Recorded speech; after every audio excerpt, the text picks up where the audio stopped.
I got sold into this idea of the corporate American dream that was not really for me. And I had to go back and reset to see what it is that I wanted to do with my career, right? Yeah. So, because I listened to the college, those career counselors that said, hey, go into this career because you're going to make good money. Listen to my parents who said, go into this, get this degree, you're going to achieve the American dream and that's going to be your happiness. And then I looked at the executives that were above me. They were not happy. They had messed up relationships and drinking and so I was like, all right, so this is not for me. So what is for me, right? And that's why I always tell young people like, hey, do what you love what you do. Don't chase the money. Let the money chase you. That's right. There it is. And what I mean by that is when you do what you love with a passion and with a joy, the money will show up. Same business, different day.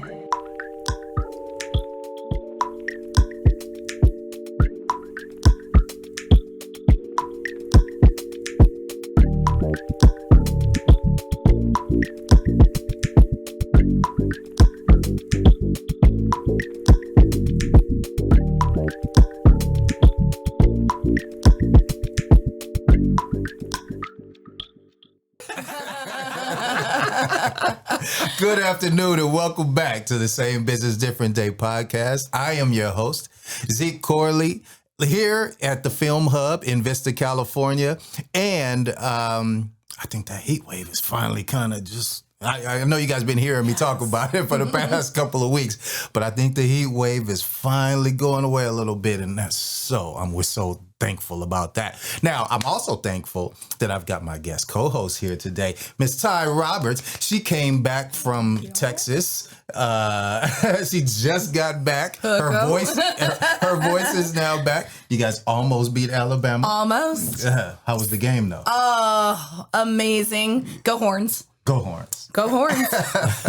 That's what's up. I think you guys beat them next time. I think so. They should be scared. You're on their heels. You're on their heels. I also want to be so thankful that I've got our guest here today. Yes, sir. Yeah, man. I'm so happy to see you, man. I'm really glad that you made it. So, I would introduce you as a number of things, but let's just say one of the kings. Let's just say one of the kings. I appreciate that, yes, sir. sir. I appreciate that. Yes, sir. I'm really thrilled to have you here, man. And so we want to welcome King Taryell Simmons. Thank you. It's a pleasure to be here. Different Day podcast. Let's do it. So, like I was telling you earlier, we're just gonna walk through this journey with you. Okay. Right? And we're gonna start from the beginning. We're going to start really from the beginning, and then we're going to take this journey, and we're going to help people kind of get a good understanding of you and the decisions that you made, and maybe you'll give us a little insight on why you made those decisions and all of that. But I think that helps. Yeah, I think that helps, the youth as well. So that's what we're here for. That's what this show is all about. I love it. Well, once upon a time, not long ago. That's how we start. We lived like so. I was not going to, but... Come on, don't act like y'all know that. I do know it. I could have done the whole song for you. True story. Where you from, bro? Originally from Washington, D.C. So I always tell people, born in New York, raised in D.C. So East Coast thickens in for my formal years. I grew up in DC when it was Chocolate City. I don't know if you've been to DC. It was like, every flavor of black out in Chocolate City. You got the Africans, Jamaicans, Dominicans, and I grew up in a little hood that had all of us, stacked in these high rises, and you get to learn all these different cultures where I grew up at. So. So it was more like a learning experience for you then? I mean, how did it feel? How was the culture there? Obviously you're learning from numerous cultures, but at the same time, did you feel seen? Did you feel welcomed and comfortable? That's a great question. I would say for me, so the younger part of my years, so my biological dad, I didn't really know my biological dad like that. Was in Rochester, New York. He was in and out of jail, so didn't really get to know the man. Okay. But about the time my mom had moved to DC, that's when she met my who I call my dad now. Yes, sir. And he is Nigerian, from Nigerian culture. So here I am as a kid. I was born Black American, but raised in Nigerian culture, and weaving in and out of the Nigerian culture I was raised in and Black American culture. There's some dynamics you get to learn how you navigate the world. Sure. And then also once you go into school, and you mix that with, white American culture, right? There's some dynamics. Then I had to learn in that as well, right? Okay. So let's just say, I was a little knucklehead growing up. Okay. I am not gonna lie. Okay, at least you admit it. Yeah, I was a knucklehead growing up. So it took me a while to have a relationship and respect with my stepdad to respect and understand him. So I would often go to the streets to learn what it was to be like to be a man. All right. So thinking to little melting pot knucklehead you. Mm-hmm. What did you want to be when you grew up? Because, Ooh, this is funny. I wanted to be Michael Jackson. Of course. That's a good one. Mm-hmm. Y'all remember Moonwalk? That Moonwalker. Yeah. That video changed my life. I was practicing the moves. All his videos changed people's lives. Yeah. You know what I'm saying? I remember when you used to have to rush them because you wasn't no DVR back then, Yeah, we right? couldn't record anything. You had to be there. Yeah, the rush. It was like, hey, a new Michael Jackson video comes out 8 o'clock tonight. Prime time. Right. Prime time. Back to MTV was MTV, right? It was about music television. And you had MTV Rap. There you go. BET. What was it? BET The Basement. And 106 and Park. 106 the original with what's her name? Nah, 106 and Park with Free and AJ. That was the best. I may have seen a little of that. Yeah. No, The Basement was Big Ticket, right? Basement was Big Ticket. Yep. Yes. And he's from DC, I think. He is from DC. He in Atlanta now. So he used to be all over the radio. He was a big radio. He was a big radio guy at the time. So all that had an influence. He wanted to be Michael Jackson. I wanted to be Michael Jackson. I love it. I ain't mad at you.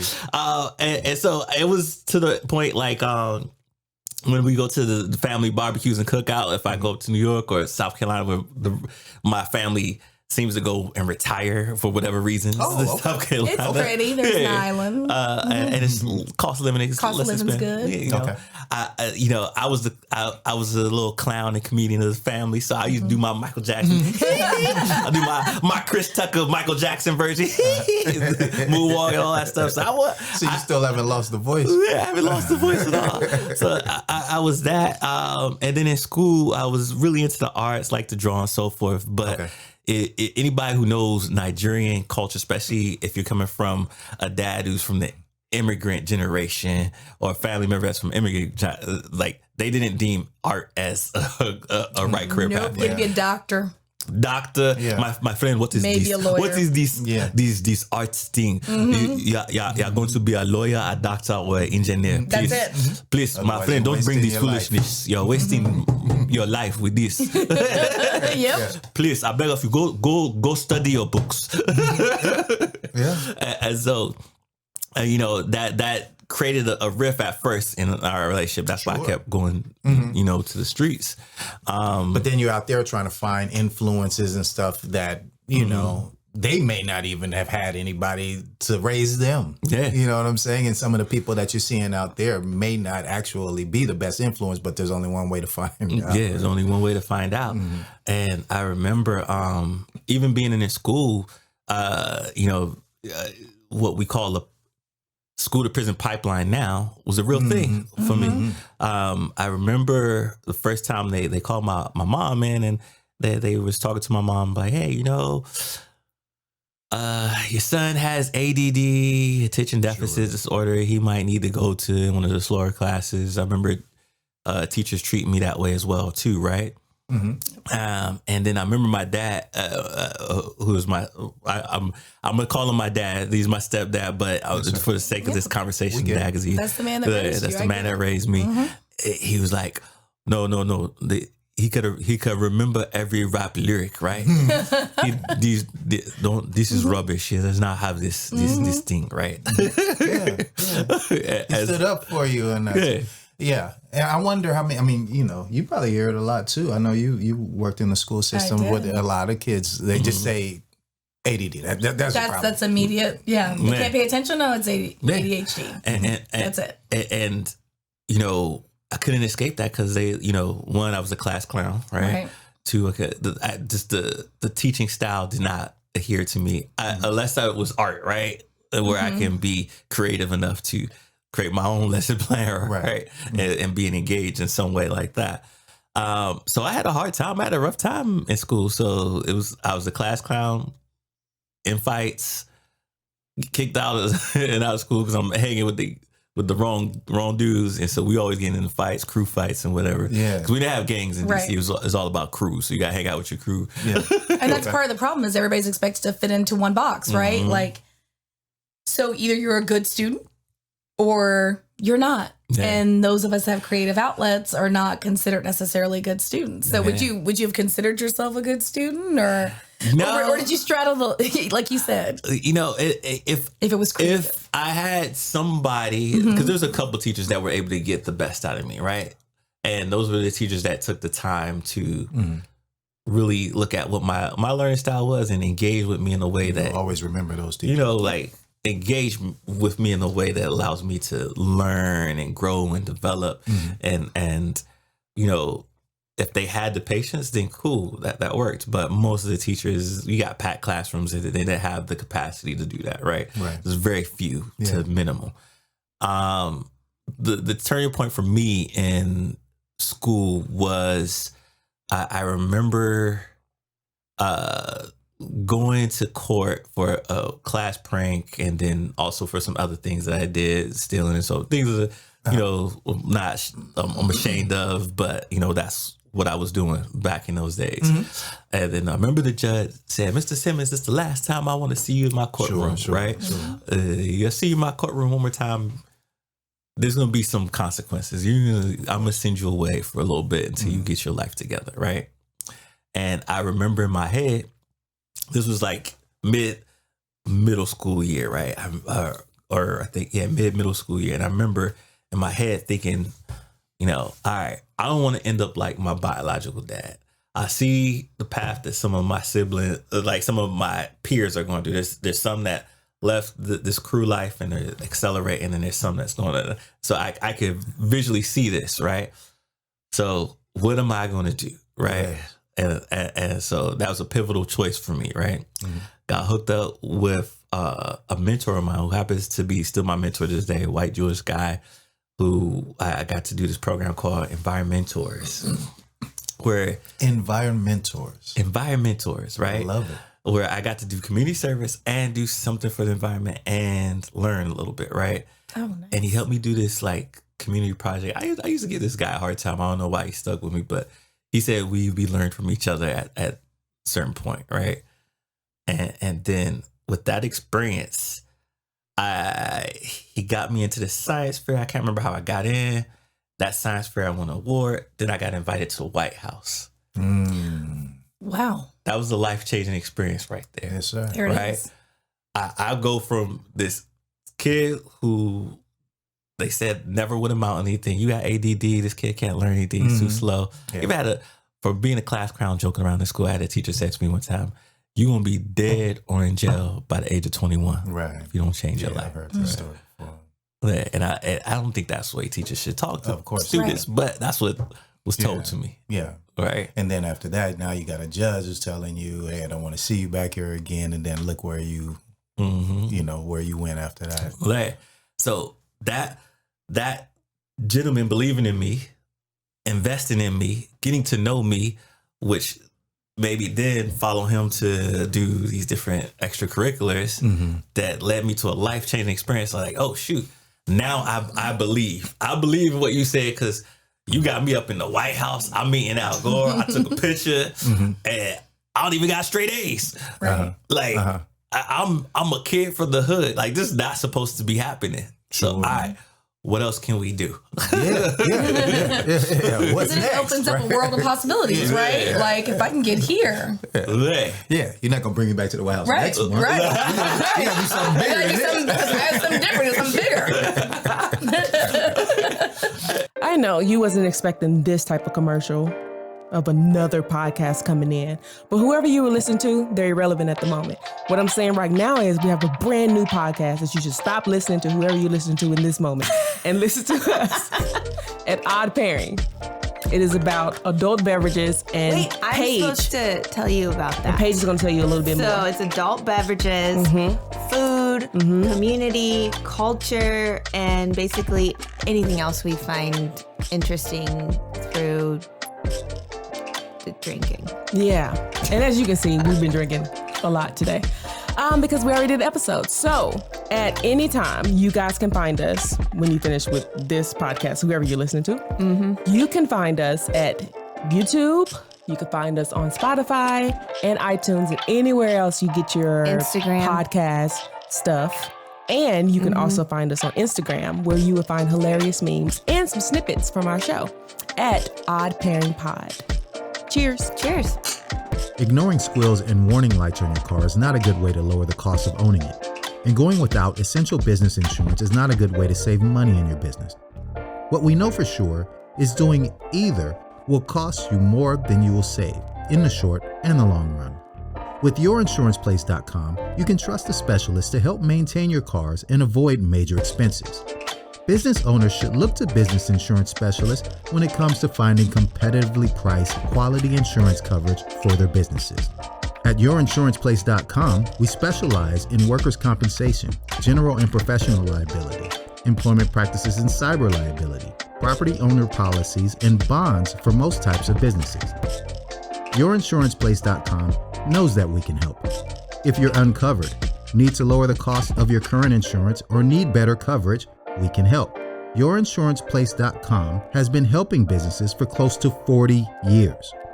If you need a quote on your insurance, call us now at 858-569-8100 or find us at YourInsurancePlace.com.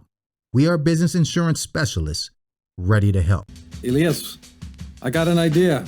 We're going to do a podcast. It's called Industry Insights. That's what everybody's doing these days, like a podcast.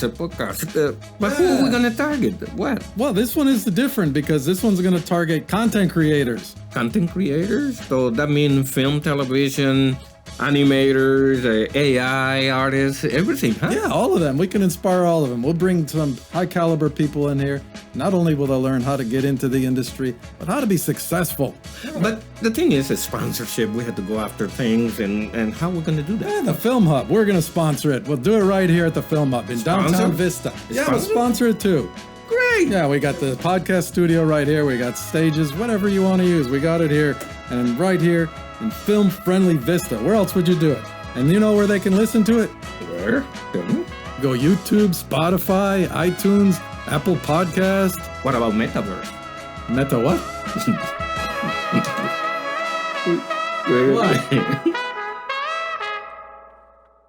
And so that was the first mindset shift, right? Okay, so wait a minute now. Okay, now you mentioned finding this guy, and we talk about mentors a lot on this show.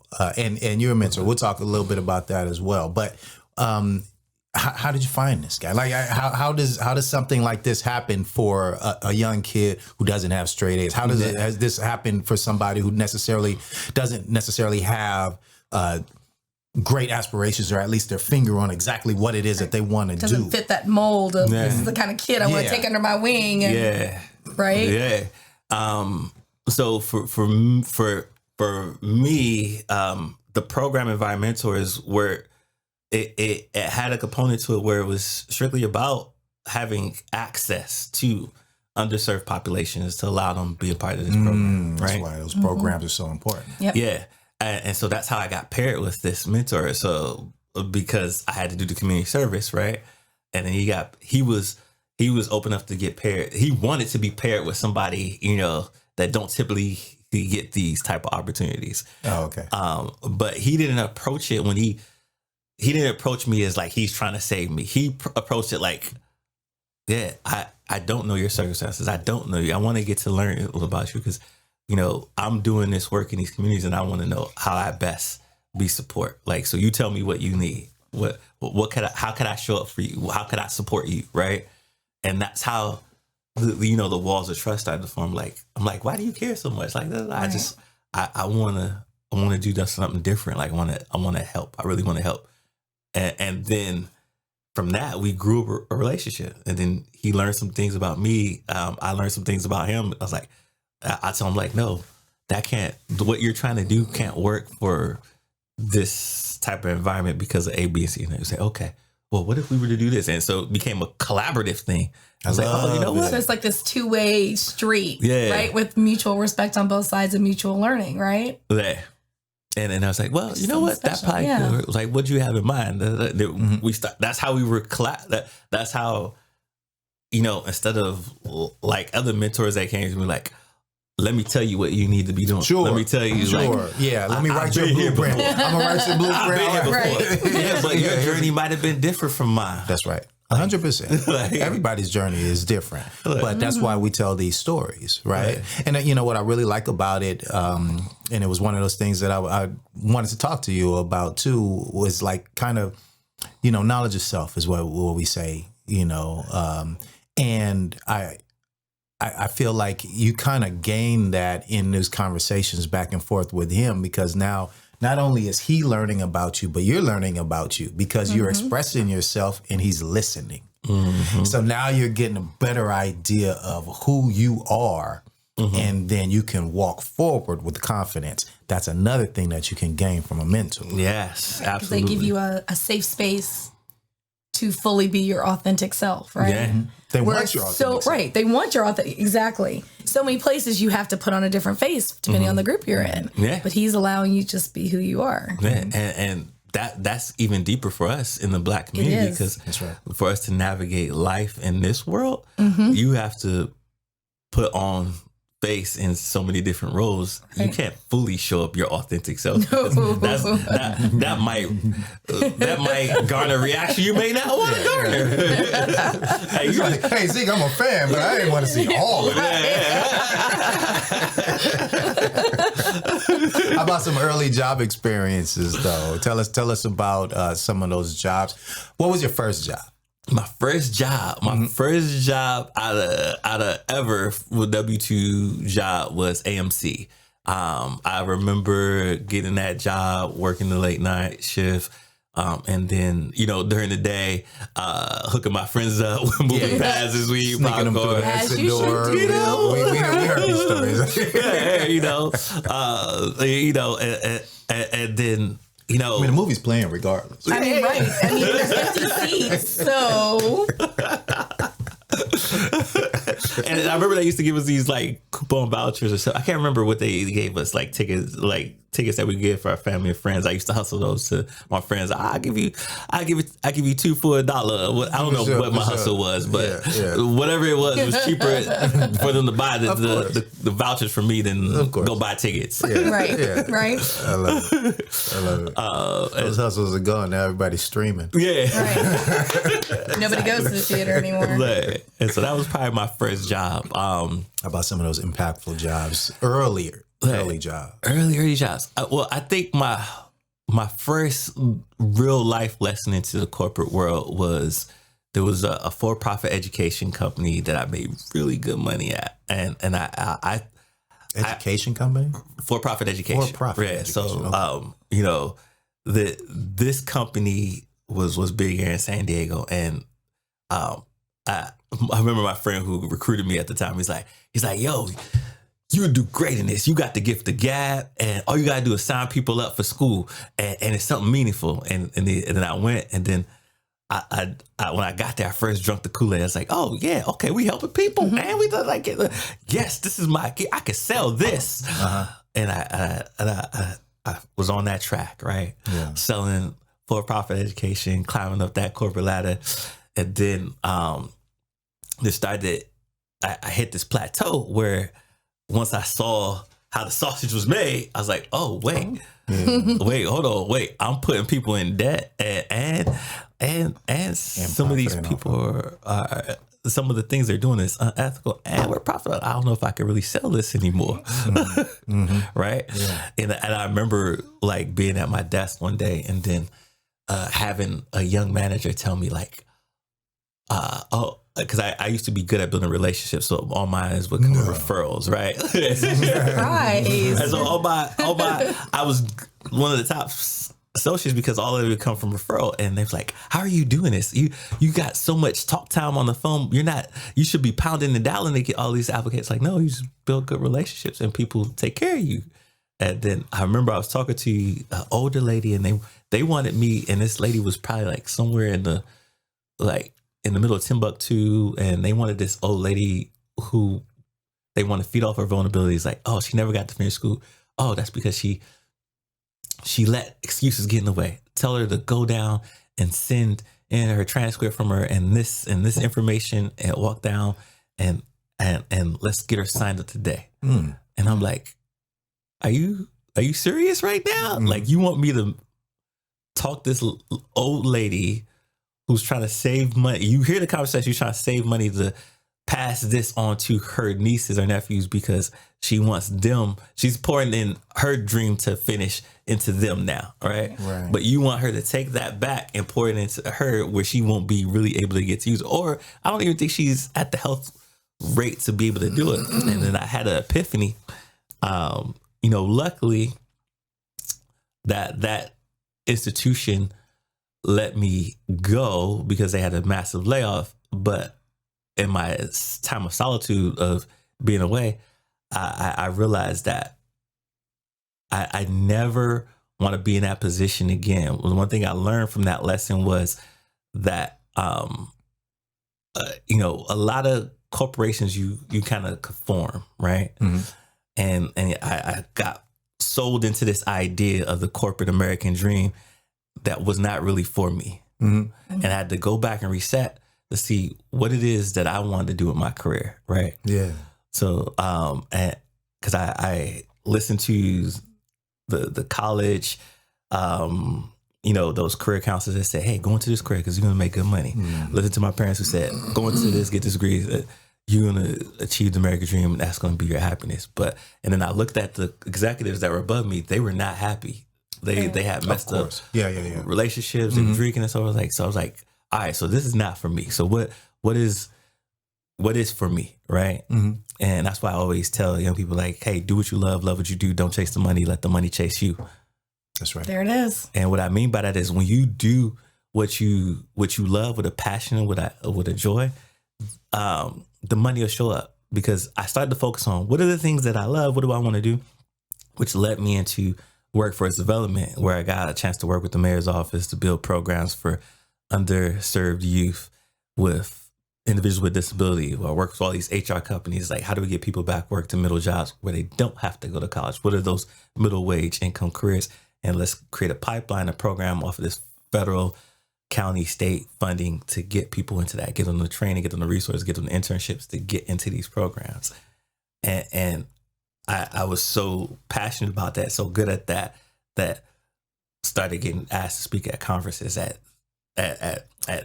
other opportunities. I remember the first time somebody asked me, like, hey, I think it was a friend in the mayor's office. It's like, hey, we don't know, could you come out and speak at such and such? I was like, yeah. It's like, how much would it cost for you to come speak? Oh, geez.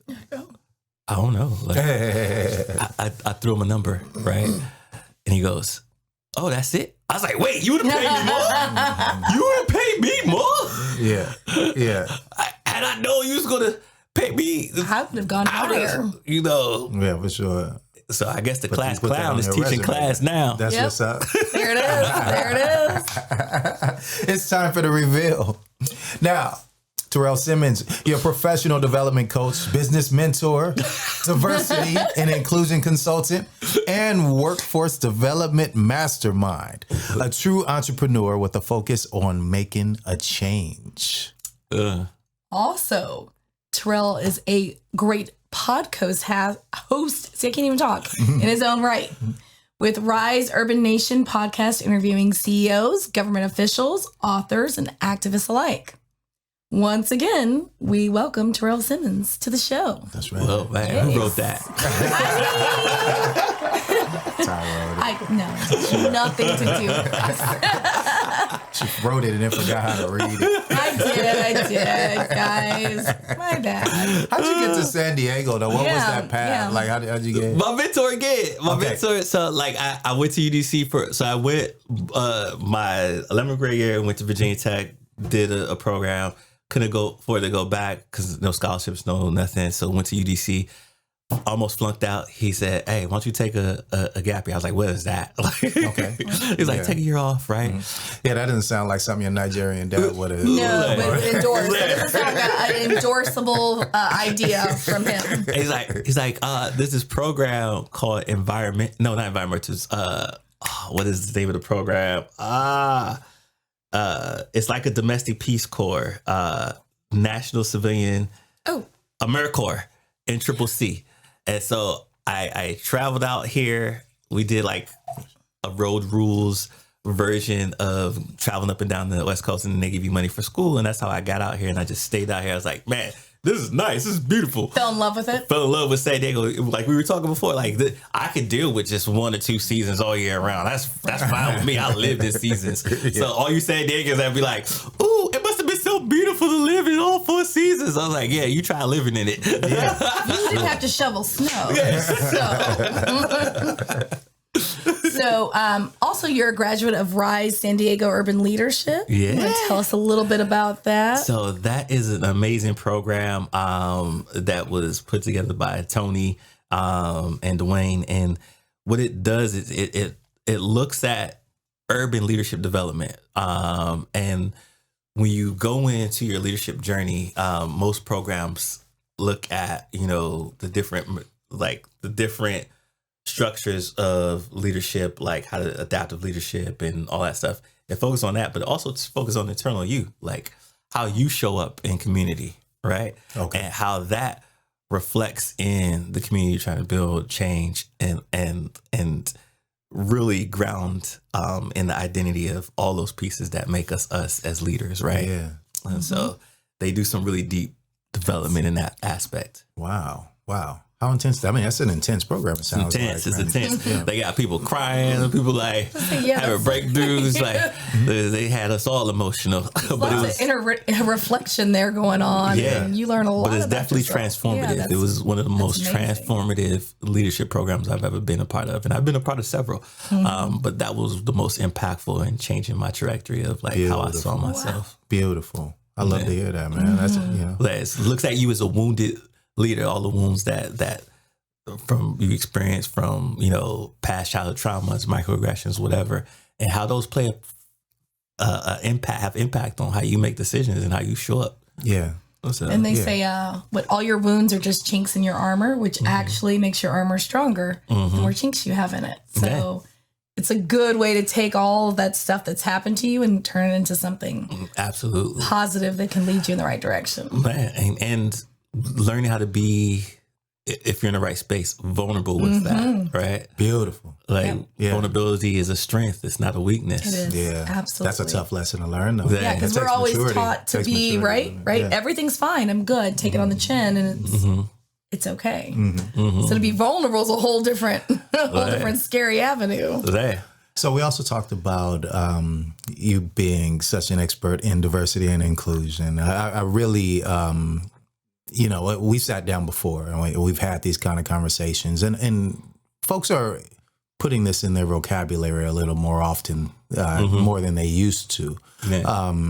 And maybe not everybody can define it the right way. That they're just saying it. Maybe they're good talking points and so forth. But can you help us with a definition, or maybe even an example of diversity and inclusion, and who's doing it right, who's doing it wrong, that kind of stuff? Yeah. So I always tell people I've been doing diversity, equity, inclusion before it was called that. Right. Because I was doing it in my workforce development career, and.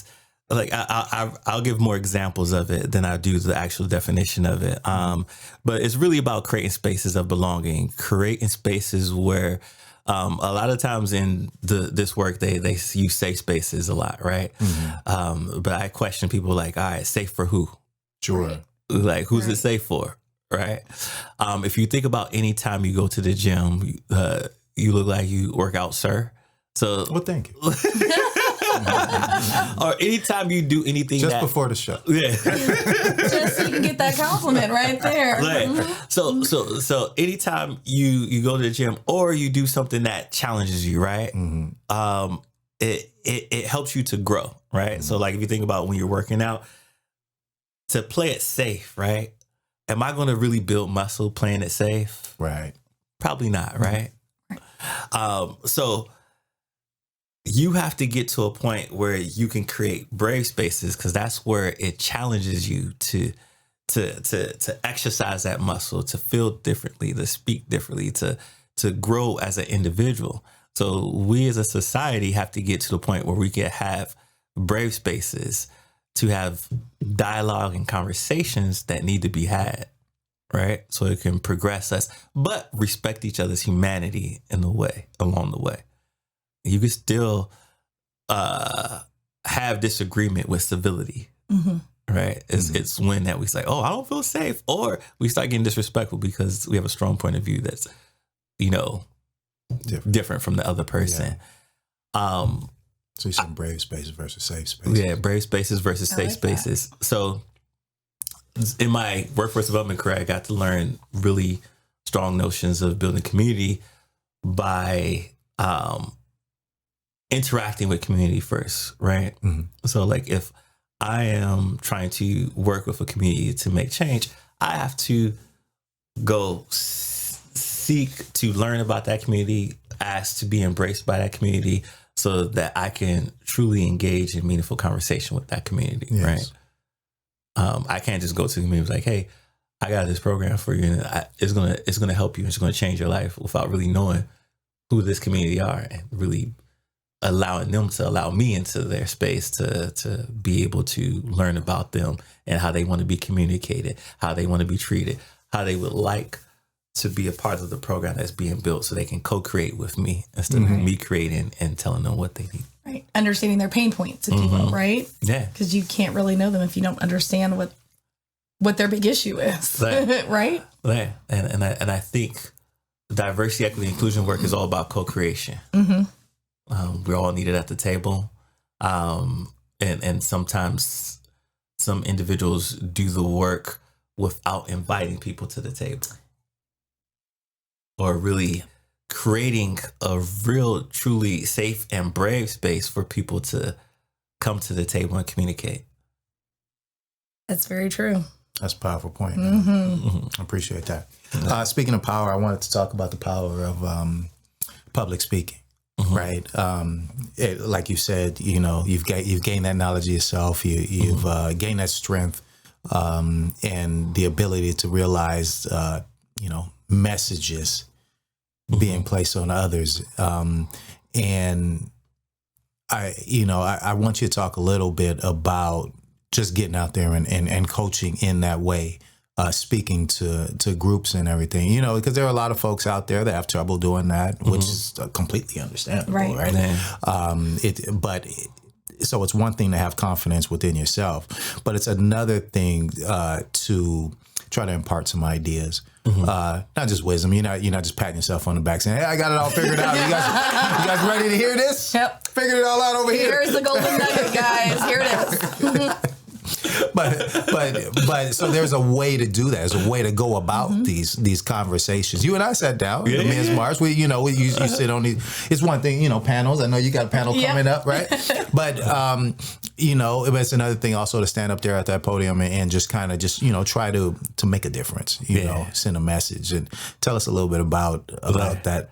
You'd be surprised. Like I learned public speaking after, my first youth program that I had to go speak to youth. So I remember having a private conversation with a teacher one time at one of these, I think it was down at Lincoln or somewhere, and she knew my story because me and her sat down, right?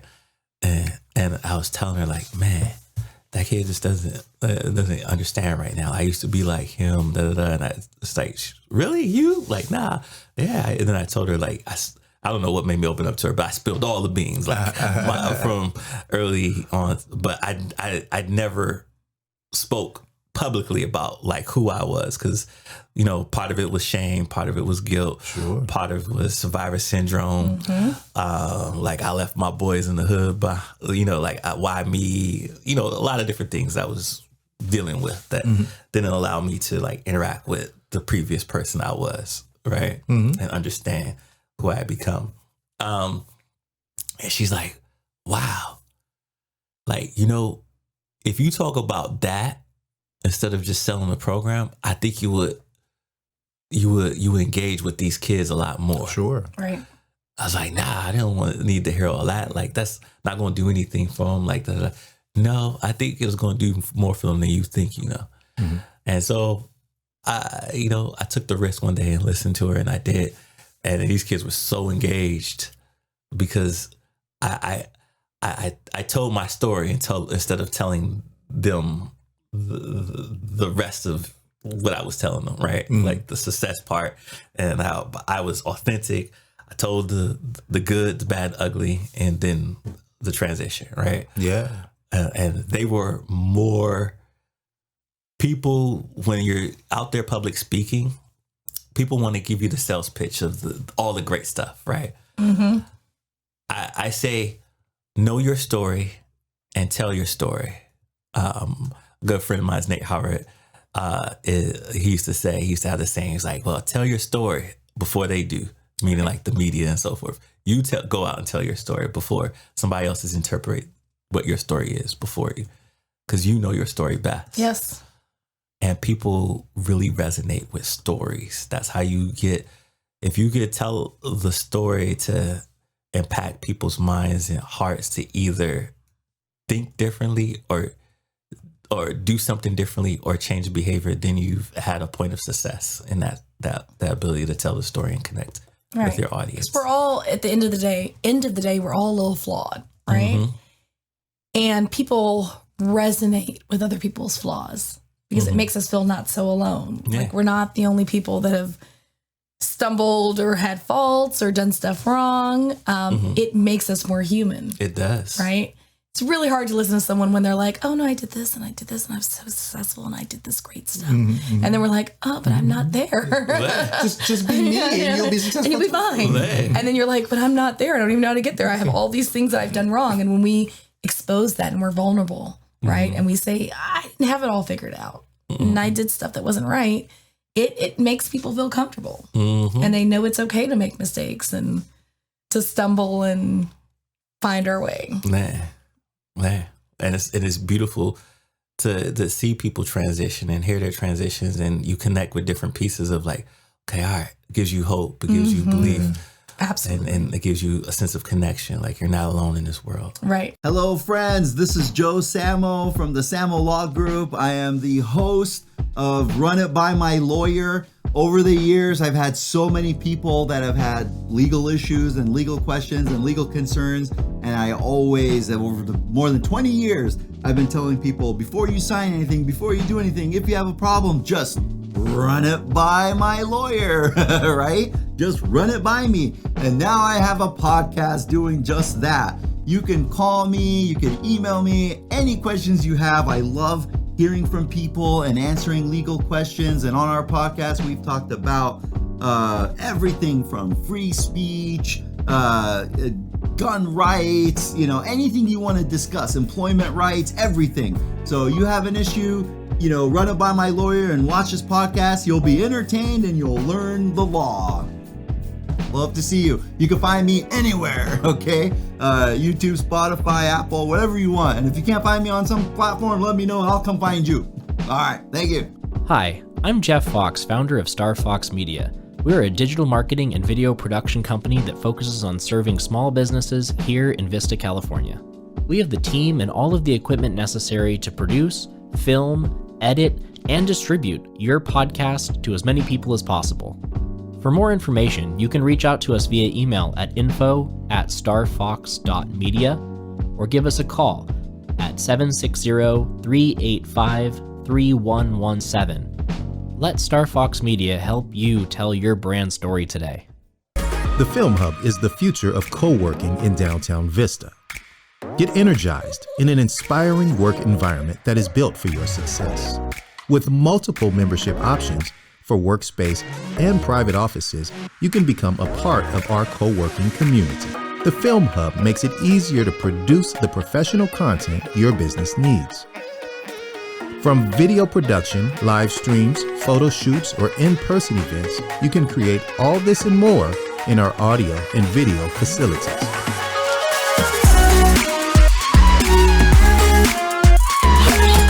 Love your work and where you accomplish it. The Film Hub. Another thing that's so important about what both of you guys are saying and very eloquently said is that there's individuals out there, right?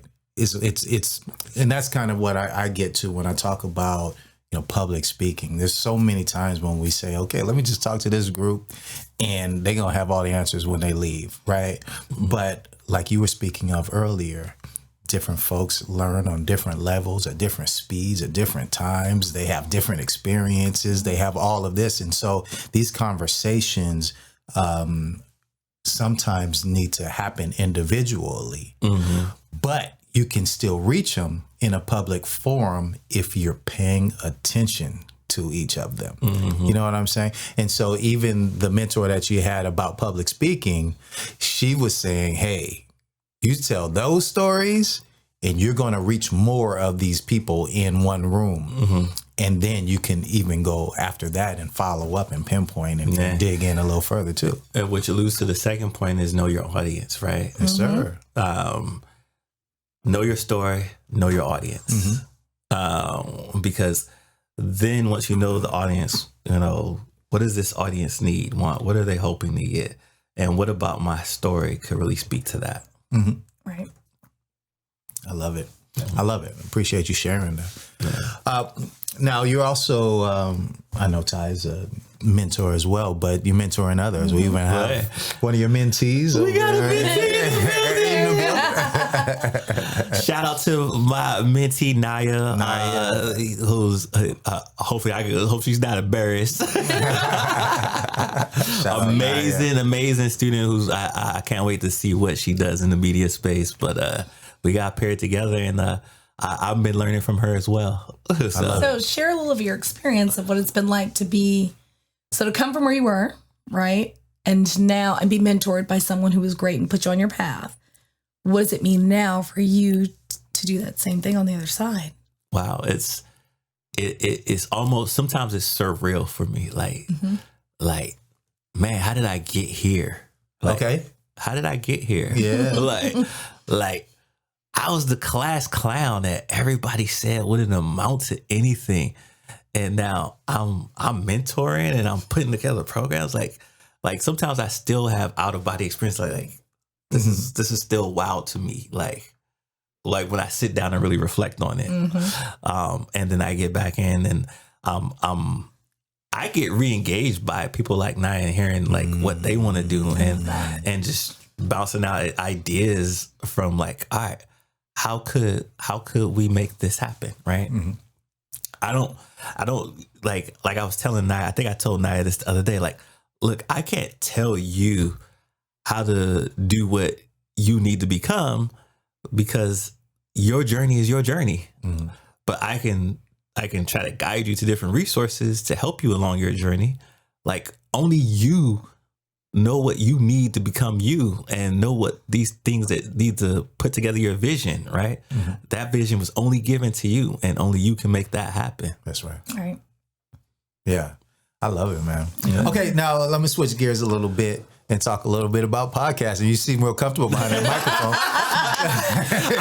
It's like you've been here before. Like you've done this. The Rise Urban Nation podcast, man, is amazing. I really like what you're doing, man. I love the conversations that you have. You find a real genuine approach to some real, deep business conversations. It's not always just business, but you definitely have a genuine way of, connecting with your guests. Tell us about how that podcast came about and tell us a little bit about the show. Yeah. So after COVID happened and I wasn't really speaking in schools like that anymore, for the longest time, people kept telling me like, "Oh, you need to start a podcast. You need to start a podcast."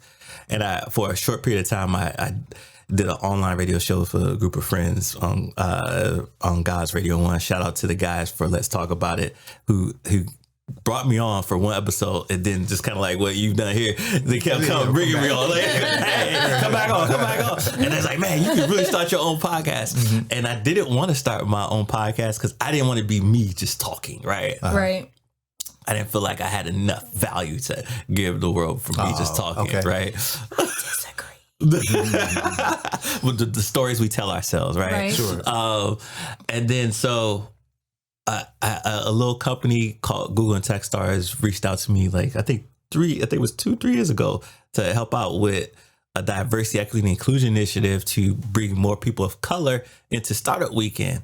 And then I met all these amazing just Black entrepreneurs, some Black VCs. I was like, wait, we in here? Like these stories need to be told. Like, because the young people I talk to, they have limiting beliefs on what they can do and what they can be. Well, let me not put that on the youth.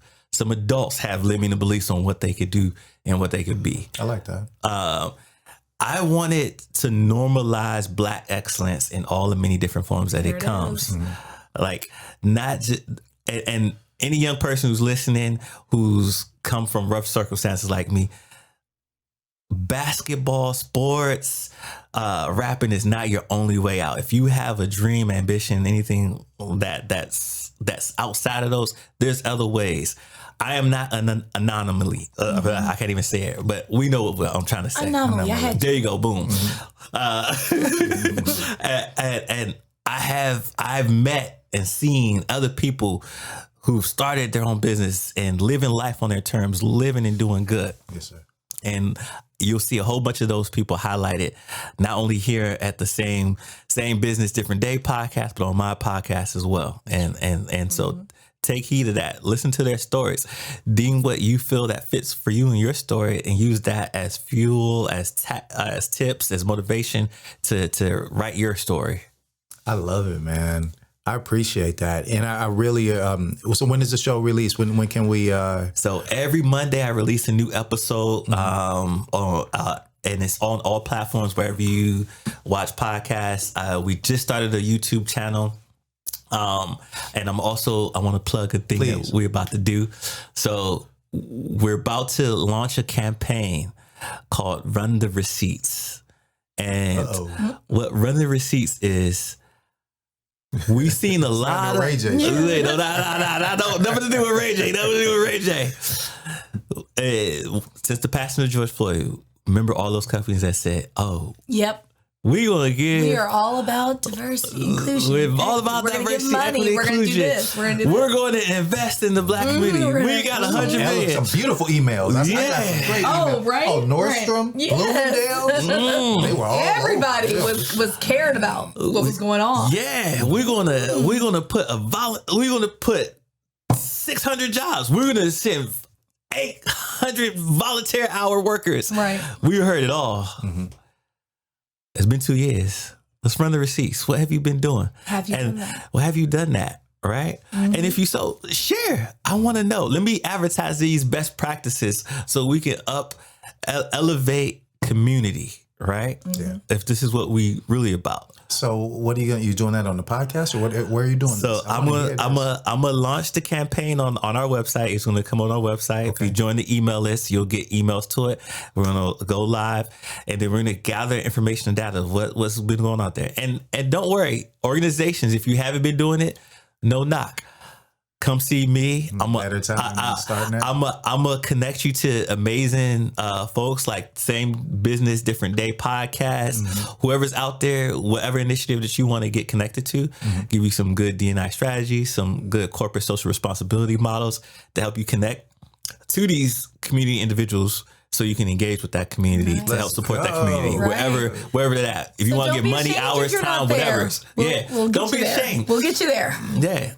But if you're not there and you don't want to go there, you shouldn't have said it before. and you're going to get called out. Yep. Yeah. We will know. We're going to run your receipts. We will know. We're going to run your receipts. I like that. All right, guys, let's get back to the business lesson. Hey, when public speaking, people want to give a sales pitch, but people really resonate with stories. Tell your story before they do. Ooh. And that's the way to connect. That's the business lesson that we heard today from Mr. Taryell Simmons. We really appreciate you being here. Thank you. All right. So if you'd like to reach out to Taryell Simmons, you can contact him at T.Simmons at T.Simmons. Bad guys. T.Simmons at Taryells.com, RiseUrbanNation.com, at RiseUrbanNation.com on Instagram, Twitter, and LinkedIn. Yes. Yeah. I appreciate you being here, man. We really had a good time, man. This was a great conversation. We'll have to have you back. This was fantastic. Like, I didn't know what to expect. I didn't know what to expect.